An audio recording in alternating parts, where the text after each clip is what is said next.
आप देख रहे हैं देश का विशाल नेटवर्क इंडिया टीवी लाइव, सच्चाई की सही आवाज।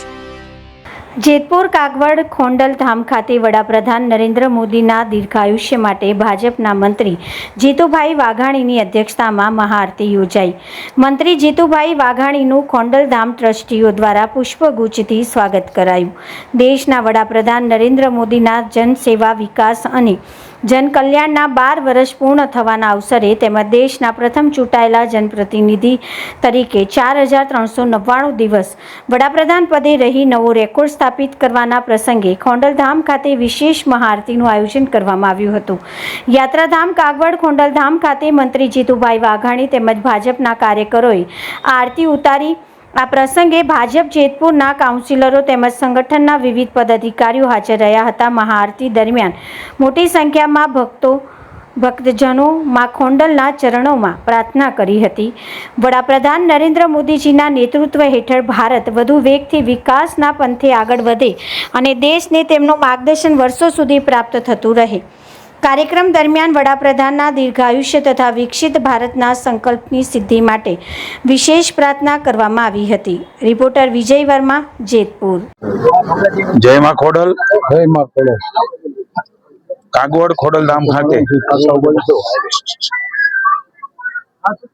જેના ફાઉન્ડર જેમણે વિચાર મૂક્યો, ચેરમેન તરીકે જવાબદારી વહન કરી રહ્યા છે એવા નરેશભાઈ પટેલ માએ એમને વિચાર આપ્યો ને સમગ્ર લેવા પટેલ સમાજ અને અન્ય સમાજે આ વિચાર ઉપાડીને એક એવું ધામ, એક વિશ્વાસનું પ્રતીક સમૂહના ખોડલધામ, માના ખોળાની અંદર સૌ લોકો તમામ જ્ઞાતિ જાતિ એ દર્શને આવે છે।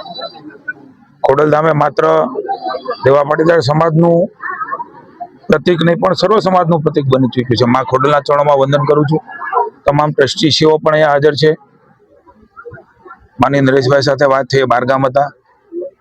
ટ્રસ્ટીઓએ પણ આજે અમને આવકાર્ય છે ત્યારે એમનો પણ ઋણ સ્વીકાર કરું છું। અમારા જિલ્લાના પ્રમુખભાઈ અલ્પેશભાઈ, પ્રભારીભાઈ શ્રી ભરતભાઈ, ભાઈ ગોરધનભાઈ ધામેલિયા, જેતપુર તાલુકો, જામગઢના તાલુકો અને રાજકોટ જિલ્લાના સૌ આગેવાનો, સમગ્ર રાજ્યની અંદર અને સમગ્ર દેશમાં 4399 દિવસો એક મહાપુરુષ, એક એવા વિભૂતિ જેના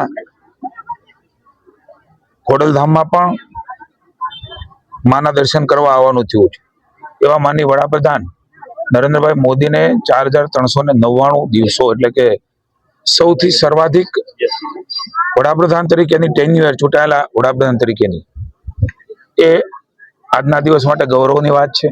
સમગ્ર દેશમાં વિવિધ કાર્યક્રમો, સ્વચ્છતાનો કાર્યક્રમ હોય, સેવાનો કાર્યક્રમ હોય, અલગ અલગ મંદિરોમાં મહાઆરતીના કાર્યક્રમો હોય, સ્વયં વ્યક્તિ પોતે જઈને માની નરેન્દ્રભાઈની દીર્ઘાયુ માટે, એમની તંદુરસ્તી માટે, 140 કરોડ દેશવાસીઓ માટે જેમણે સમર્પણ ભાવ સાથે, સેવા ભાવ સાથે પોતાની જાતને સમર્પિત કરીને કામ કર્યા છે એવા વૈશ્વિક નેતા, આજે ગૌરવની વાત છે કે 12 વર્ષ તો ખરા જ, પણ સર્વાધિક આ દેશની અંદર વડાપ્રધાન તરીકે, ચૂંટાયેલા વડાપ્રધાન તરીકે એમને સેવા કરવાનો મોકો ભારતની જનતાએ આપ્યો છે, ગુજરાતની જનતાએ આપ્યો છે। જનતા અવિરતપણે એમને આશીર્વાદ આપતી રહે, દેશની સેવા કરતા રહે, એ ભાવ સાથે આજે મહાઆરતીનો કાર્યક્રમ અહીંયા ખોડલધામ કાગવડ ખાતે રાખવામાં આવ્યો છે। હજારો ભક્તો, હજારો શ્રદ્ધાળુઓ રોજ અહીંયા દર્શને આવે છે। આજે વિશેષ રીતે ભારતીય જનતા પાર્ટીના આગેવાનો, શુભેચ્છકો, કાર્યકર્તાઓએ પણ ખૂબ ઉત્સાહભેર માનની મોદી સાહેબ માટે પ્રાર્થના કરી છે। મેં પણ પ્રાર્થના કરી છે, એની તંદુરસ્તી, એની દીર્ઘાયુ એ ભગવાન માતાજી ખૂબ આપે અને દેશની સેવા, દેશ વિશ્વગુરુના સ્થાને એના નેતૃત્વમાં બેસે એવી અમે સૌએ મા ખોડલના ચરણમાં પ્રાર્થના કરી છે। સમગ્ર વિશ્વનું કલ્યાણ મા ખોડલ કરે, સૌ જ્ઞાતિ જાતિનું મા ખોડલ કલ્યાણ કરે, માના ચરણોમાં આવે એ તમામના સપના અને તમામના સંકલ્પોમાં पूरा करे एवं माना चरणों प्रार्थना। देश और प्रदेश की खबरों के लिए अभी सब्सक्राइब कीजिए इंडिया टीवी लाइव, साथ ही बेल आइकन को दबाना बिल्कुल ना भूलें, जिससे सबसे पहले खबर आप तक पहुंच सके।